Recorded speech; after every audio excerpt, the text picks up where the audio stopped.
From training to performing, join our big league conversation.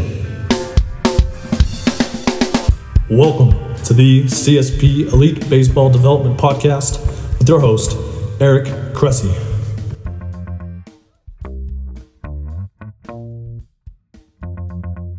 Welcome back to the CSP Elite Baseball Development Podcast. I'm your host, Eric Cressey, and we are excited for episode 18. We've got an awesome guest for you today. This episode is brought to you by Athletic Greens. It's an all-in-one superfood supplement with 75 whole food sourced ingredients designed to support your body's nutritional needs across 5 critical areas of health: energy, immunity, gut health, hormonal support, and healthy aging. Professionally, in spite of the fact that I'm a supplement minimalist, this is a product that I recommend to just about all of our clients, as I view it a lot more like whole food nutritional insurance. Its ingredients have been carefully selected. You get essential vitamins and minerals, digestive enzymes, you get prebiotics, probiotics, and you won't find any harmful chemicals, artificial colors, flavors, preservatives, sweeteners, or any kind of added sugars. Works really well for folks who are gluten and dairy free, and I love it personally for younger athletes who may have holes in their diets, and college and pro athletes who may have complex travel schedules where they can't always get quality food while they're on the road. On a personal level, I use this every single day of the week. I have 3 kids under the age of 5. I'm an entrepreneur. I'm an avid lifter. I split my time between 2 parts of the country. So needless to say, life's stressful and sleep deprivation is a real thing. So with that in mind, I lean really heavily on Athletic Greens for my immune support and really believe it's made a big difference in keeping me healthy in spite of this crazy lifestyle. So get your vital nutrition in 30 seconds or less at athleticgreens.com/Cressey, where you can claim your special gift of 23 travel brackets. Again, that's athleticgreens.com/Cressey, athleticgreens.com/CRESSEY, and you can claim your special gift to get 20 free travel packets. Today's guest is a relief pitcher for the Chicago Cubs. He's a native of Las Vegas and was drafted by the Padres in the 40th round in 2004 out of Dixie State in Utah. He was released after 2005, sat out 2006, and then played independent ball in 2007 through 2009 when the Brewers eventually signed him and sent him to AA. In 2010, he was a September call-up with the Brewers and spent 2011 to 2015 in the big leagues with that organization. After 2015, he signed with the Twins, and partway through the 2016 season became their closer. He progressed to become an all-star in 2017 and was traded to the Nationals at the trade deadline. At the end of that offseason, he signed a 2-year deal and was then traded to the Cubs partway through the season. He's now a fixture in Chicago's bullpen and was actually their pitcher of the month in June of 2019. He has 48 career saves. Welcome to the show, Brandon Kintzler. All right, Brandon, welcome to the show. Thank you. Appreciate it. This is going to be fun to go through this stuff. You're one of the more entertaining guys that we get to interact with, and I don't think the world gets to see it because you're not a big social media guy. So we're gonna pull back the cover and let them all in on what goes through Brandon Kintzler's mind. So, oh gosh, I know we're in for a treat. So with that said, you have to share your story in pro ball. It's one of those ones that I possibly can't do justice, aside from the fact that you started as a 40th round draft pick out of Dixie State in Utah in 2004. And so you get drafted, and what happens? I was 40th round twice. That's tough to do, I think. So I didn't. First year I got drafted by the Yankees. I didn't improve much. So maybe I went higher in the 40th round. I don't know. I'm not sure what happened the next year. But 40th round, and I didn't want to go to school anymore, so I took what they gave me. They did draft and follows back then, so it was a little easier. But then I didn't really have a good shoulder at the time, so I knew I needed to at least try to get into pro ball and see what could happen. Because I know if you go to college and you don't have a good shoulder and you get hurt, more than likely, no one's ever going to draft you. Mm-hmm. So I never really was healthy the first couple of years with the Padres. I took plenty of cortisone shots and just trying to survive. And I still remember the story. And I guess 2006 spring training, there was a farm director, and then they had a meeting, and they said, anyone going to stick up for Brandon Kintzler? And no one thought that. They're like, why are we going to keep a 5'10" right-hander that throws, 93 or whatever? that has a bad shoulder. Anyone going to stick up for him? And not one person stuck up for me, so they released me. Mm-hmm. So then I went home and tried to rehab my shoulder all summer, and just wasn't working. Ended up having shoulder surgery, and then tried to do the best I could. Then I had a call from Winnipeg Gold Eyes, which I had no idea where the heck that was. No idea. Mm-hmm. And then the guy said, "Oh, we're in Canada. We're above North Dakota." I had no idea, but just got on the plane and showed up in Canada and played 2 years there. But first year I got Rookie of the Year there. I always thought independent ball, I'll be in and out. It'll be just fine. But, Mm-hmm. it's kind of a humbling experience right away. If you don't really focus, you get your butt kicked because, there's a lot of good players there. There's some former big leaguers in that team. Mm-hmm. And then I didn't get signed out of there. And then I remember I went to a tryout for the Phillies, flew all the way to Florida that offseason. I threw 5 pitches and they said they were good. I think his name was Pat Gillick, whoever that GM was at the time. Mm-hmm. Gillich. He said, "Oh, we're good. You're done." So I flew all the way to Florida, threw 4 pitches. So I got nothing out of that. Oh, And my then gosh. went back to Winnipeg for '08. Didn't really have a good year. I was really just to the point where, I was running out of time. I needed to make a move in my life. So I asked to get traded because I knew guys weren't really getting signed out of Winnipeg at the time. I mean, a lot of guys were getting signed out of St. Paul. And Mm-hmm. I know my mindset at the time wasn't right. I needed to probably take my workouts a little more serious. I needed to train harder, so I just dedicated myself that off season, just getting stronger, running as hard as I could, throwing as far as I could, doing whatever I could to just get my body to be explosive from this shoulder surgery. Because my shoulder really was the velocity never came back for 2 years. Yep. And then everything clicked in St. Paul. My goal was to start the All-Star game, and I had good numbers, and I ended up being the starter. And somehow 94 showed up that day, showed up on the right day, and I was signed the next day. And then just kind of ran with it. They sent me to Double A. Never even been to Double A before that. And they let me be a starter to at least establish myself, to give myself a chance. I just wanted an invite to spring training next year, so they invited me back, and I made the team in Double A as a long man. Mm-hmm. But after the 2 games, I was a closer, and then I just got hot. I just kind of figured what my strengths were for being a reliever, and I just ran with it, and I was in the big leagues by the end of that year. Absolutely. So, you talked about kind of the first revelation, right? Going through like getting the shoulder right and, being persistent and getting the velocity back. So that was kind of the first turnaround in your career. And then what was interesting is, you had, good success, you're in the big leagues with the Brewers 2011 to 2015 for, most of the year in each one of those years. And then in 2015, the velocity kind of went down, and that was actually when we met up that first 15-16 offseason. Reed Johnson, I remember, connected us after you guys met up in Vegas. But what took a guy in 2015 that was kind of a fringe big leaguer to being a closer in 16 and an all-star in 17? One is health. Obviously I had a surgery in 11, stress fractured my elbow, so I had to put a screw in. Mm-hmm. So that takes obviously time for the body to adjust, to try to learn. It took me over a year almost to recover from that. Mm-hmm. But then at the same time, my knee started to go. So my patellar was partly torn for 2 years, and they just thought it was tendonitis. Mm-hmm. And then finally I had that surgery, and then going into 15, I just didn't rehab right, apparently, and my leg never got strong. And then obviously I figured I needed to do something. I wasn't doing something right. I happened to run into Reed, and I knew that, obviously I wasn't talking to the right people. So you got my legs stronger. You got to be strong in your legs, but there were so many areas that I didn't know about, and you just got me moving in different ways. And as you get older, if you're not moving, you're not going to be athletic anymore. So I think health wise and getting my legs strong going into 16, and then from 16 to 17, especially, we got that full off season together to really build it, is what changed everything. Yeah. So average fastball velo 90.8 in 15, 92.7 in 16, and 93.4 in 17. So like a fine wine, man. For anybody, yeah, I was going to say, like for anyone out there who doesn't think having healthy knees is important to pitching, it's so big. There's your quantifiable numbers. So here's a question: is do you feel like over the course of time, it sounds like a lot of your success went in and out, on the health side of things. How has your pitch mix changed over the years? You talked about being a starter and a reliever, but have you always been this two-seam guy, or is that something that you came to over the course of time? No, I just, when I was in independent ball, I was throwing, 86, 80, 88, maybe, four-seam. Those guys hit that a long ways. And so I was just like, man, I really need to figure out how to get a quick out or get inside on righties because I just kept throwing four-seam changeups. My slider wasn't really coming back from my shoulders, so I really didn't have anything.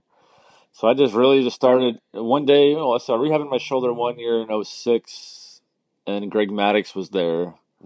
And I was always curious about sinkers, but I thought you had to do like a special grip or a special finger pressure. And he's like, no, man, it's where he goes, when I want to throw it to the glove side, I land a little more to the left. When I want to throw it to the other side, I land slightly more to the right. He goes, it's that simple. There's no finger pressure. And I was just like, well, I can do that. So I just kind of, as my body got healthier, I just started to play with it, trying to explode my hips a lot later, to create late sink. All I wanted to do was create late sink and have my body just explode really late in my delivery instead of a lot of guys will fly open when they want to try to throw like a glove side sinker and then it becomes a runner and those go really far. Yeah.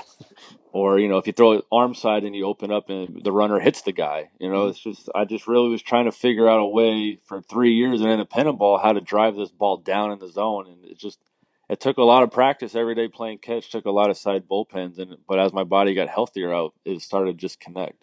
Yeah. And, you kind of leads it I think there's kind of two sides to, what goes into a good two seam. So the first side is the strategy of it. And then there's the actual, like the mechanics and the delivery. So what does it take to be a successful two seam guy in a baseball world that is now, trending heavily towards being these high spin rate four seamers? You're one of the guys that's thriving, with like about a 2 in the big leagues right now, ERA wise, in spite of the fact the game's going in a different direction. What is it about your two seam that makes it effective? I think just late movement down. I mean, it's a round ball, round bat. I don't care what the high spin rate stuff is. A round ball, round bat. If I can make this thing move really late, you want to swing up.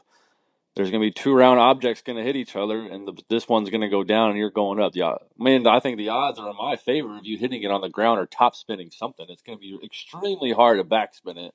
Mm-hmm. So you got to believe in the strength. That got me there. I don't know why it would ever change. Yeah. Just because people are like, oh, they hit it now. I mean, if someone tried to tell me the other day left-handers are killing sinker ballers, well, I just don't believe in it because if I throw a good one and I execute my pitch, it doesn't matter who you are. I think it's definitely pitch execution is you can't just throw a sinker down the middle. Obviously, if I hit it to corners, then the odds are in my favor.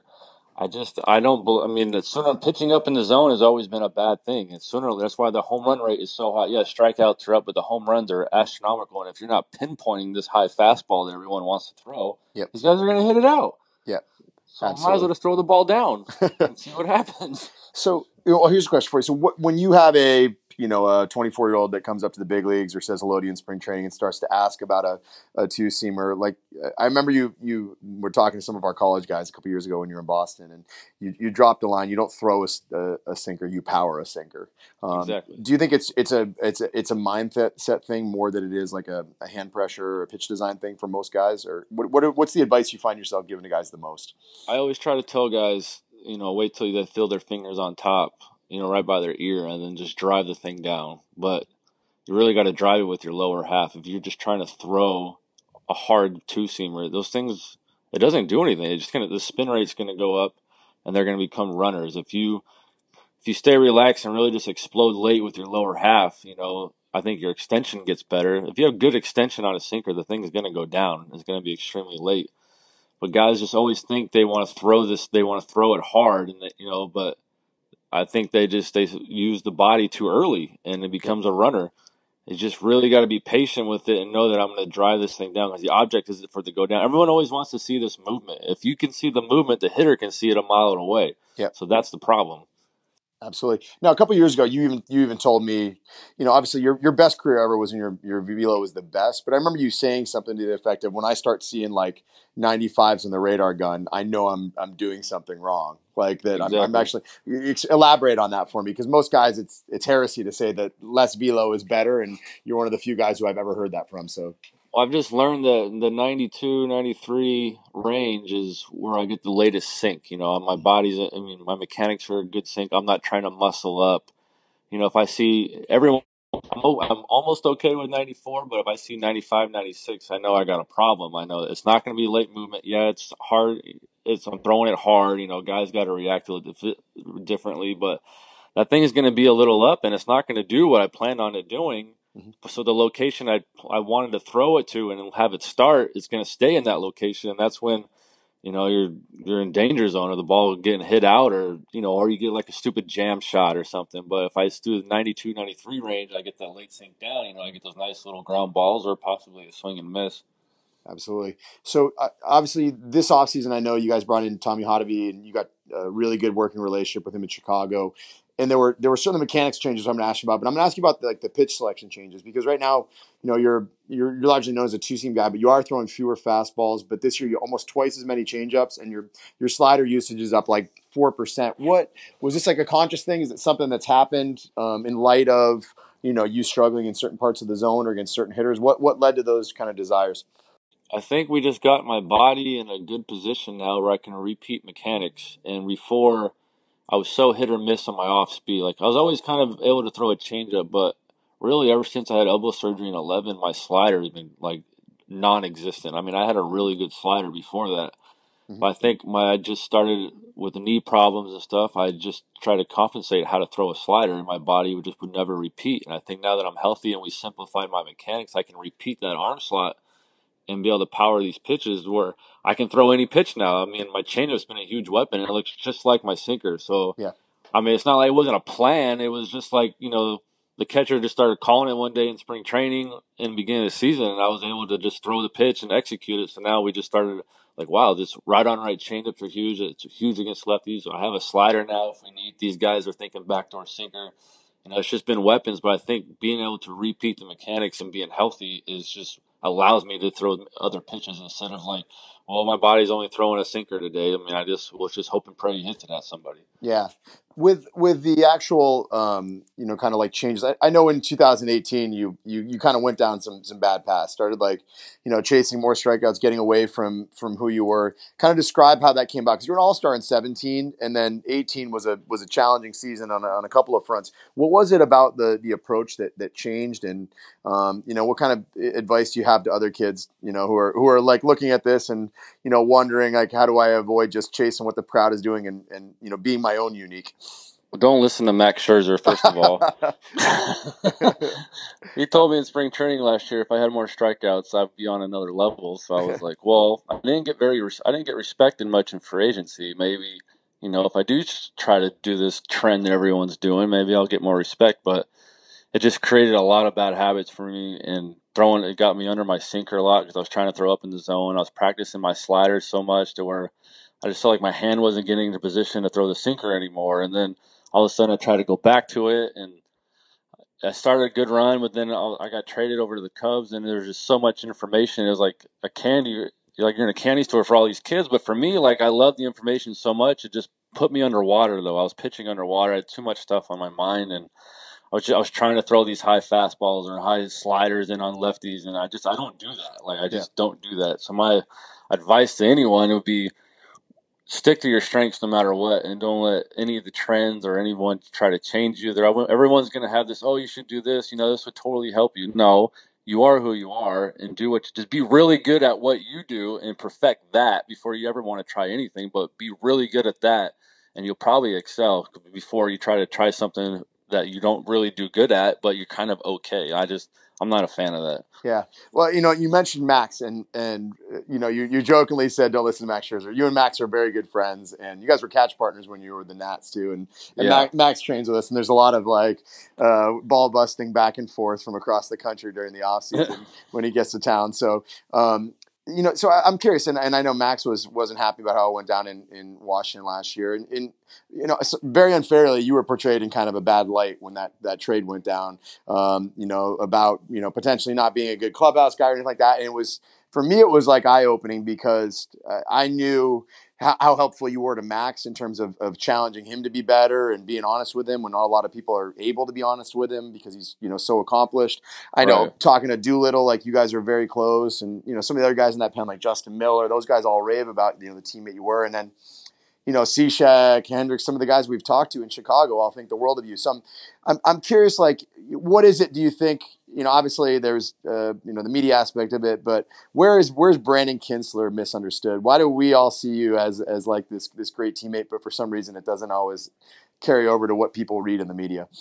I think people just, one, maybe too sensitive. If you're too sensitive, you're probably not going to like me because, one, we're only playing this game for so long in our life. And if we're not going to have fun and be honest with each other and, bust balls and, you might as well get out of the game. You're not going to last very long. I like to help people out a lot and I like to talk crap. But I feel like me talking crap is somewhat trying to break your wall down to stop being so sensitive and then we can try to get to the real talk. Mm-hmm. And I don't know what happened in DC. I think I was just a scapegoat because everyone already knew I was outspoken, salty or whatever they want to say. And I feel like times were bad at the time and they were looking for a scapegoat. And, obviously they tried to tarnish my career by saying stuff that they did. But, I think I'm going to win on the other side. I got to go to the Chicago Cubs. I mean, that's just sorry about it, but that's pretty good alternative. But I just think teammates, I might rub you the wrong way in the beginning, and if that's who you are, then I just don't care anymore. Like I've been through so much in baseball, where you try to be the guy to tiptoe around, or you try to be, everyone's friend. You just got to stop worrying about being everyone's friend and just try to be yourself. And in the end, if they respect you, great. I mean, if not, then sorry about it. It's interesting. I think some guys say they like people who are very direct, whether it's coaches or teammates or anything like that. But when they actually get it, they don't realize that they weren't ready for it at all. And I can remember even Steve talking about even just the pitching coaches he works with, he doesn't like the roundabout, elaborative, pitching report. He likes someone just be like, this guy can't hit sliders, throw sliders, like something very direct like that. It's probably one of the reasons why you and Steve, have hit it off so well, That's just how he is. I'm not a big fan of scouting reports. So obviously, he likes to have information. I don't want any information. I don't want to know anything. I just want to be able to execute what I do. But, Steve's very talented in what he does. He could throw sliders everywhere he wants. And if a guy says you can't hit sliders, he don't care if he has this great fastball. He's going to throw all the sliders in the world. Yeah. So speaking of C-Shek, tell me about the prank war. Where did this originate? Man, one, he's just mad because I beat him in golf in spring training, and he had to pay for a bullpen dinner. So I had to give him 8 strokes, which was ridiculous, and I won by 20. So that's where it kind of started. So he had a grudge against me, and then in Cincinnati one day, I got this phone call in my room at 6:00 in the morning saying your breakfast is there.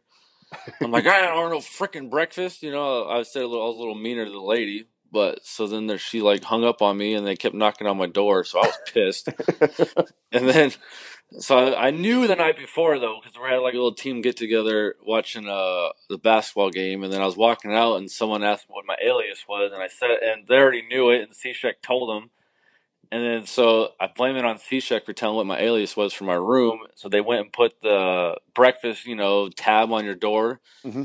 And they wanted to send, food for 6 at 6:30 in the morning to my room. So I was really upset about that. So then I tried to play it back on him. I don't know how he got it. We were in DC and I put the breakfast door on his thing to get it at 6 a.m. And I gave him some nasty breakfast. But somehow he saw it at 1:30 in the morning. I don't know what Steve's doing. I don't know how he heard me put it on his door. So apparently he caught it. He never got the breakfast. So a week later, I show up to the field and all my stuff's out of my locker. I'm like, oh man, what did C-Shek do? And all of a sudden, I had these notes of a scavenger hunt all around the freaking stadium to find my clothes. All on video too, good. Right? Yeah, he recorded it. It's all on video. He has the video. I mean, it's pretty impressive, but when I'm waiting till the end of the year, and I think I have a really good idea. We might have his car in center field, and BP would be hit trying to dodge his car or something. It's kind of like going to the driving range when they're picking up the balls, and you go after the guy in real time. That's great. Yeah, exactly. He bought this little Mini Cooper. He thinks he's cool to drive around town. His big giraffe's neck sticking above this Mini Cooper, but that thing's going to be destroyed by the end of the year.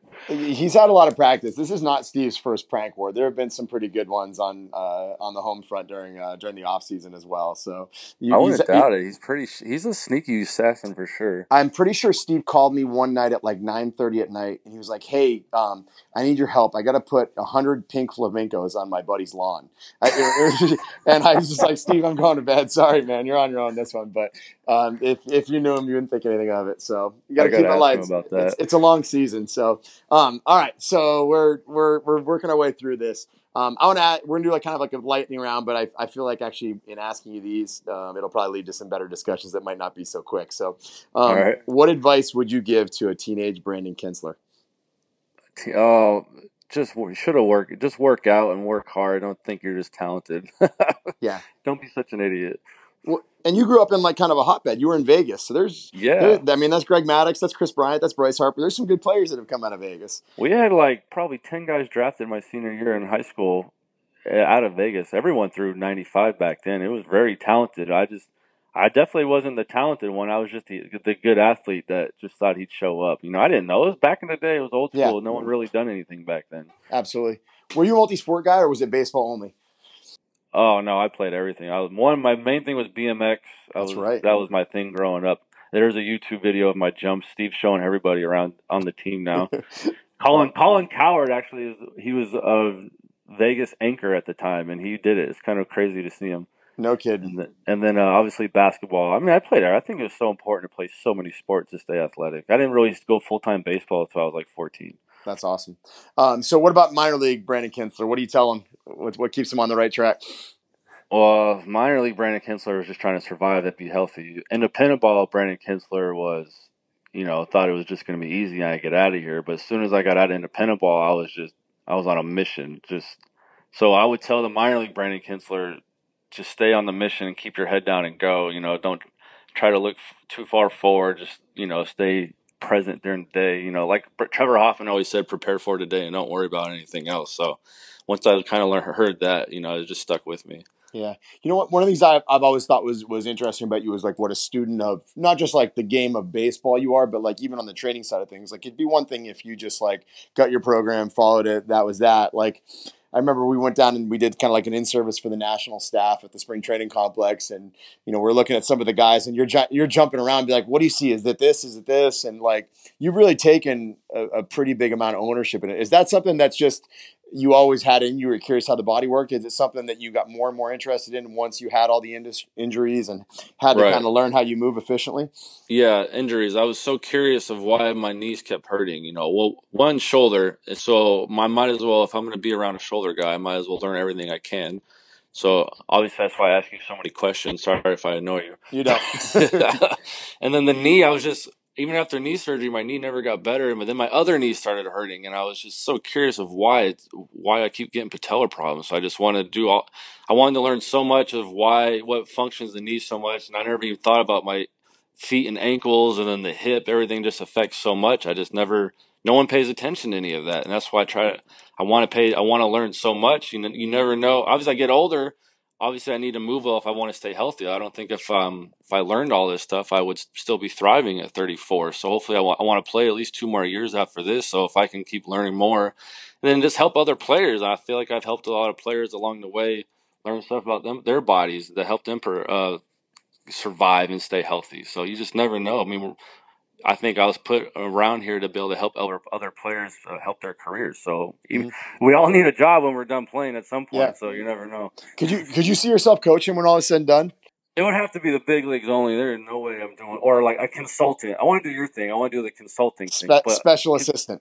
I want to be consulting, pitching guru. But if you need help on the fitness side, I got a guy. I feel like you're really just primed for a big like social media like party when you retire. Like that's when you go to Twitter and you get to be super kind of like when Dan Aaron like retired, like when he started just dropping amazing lines on Twitter. I don't know if everyone's ready for me to be on Twitter. I think people, you're either going to really love me or hate me. I can go either way. Absolutely. Well, I think your point on like learning how the body works is like what people don't realize is that performance and health are not mutually exclusive, right? What you do to try to get your shoulder healthy or get your knee to stop hurting is in many cases the exact same stuff that's going to allow you to throw harder. And I think, nowadays everybody wants to speak to like the mechanics changes or what the data is saying, whether it's switching to a different pitch or whatever it is.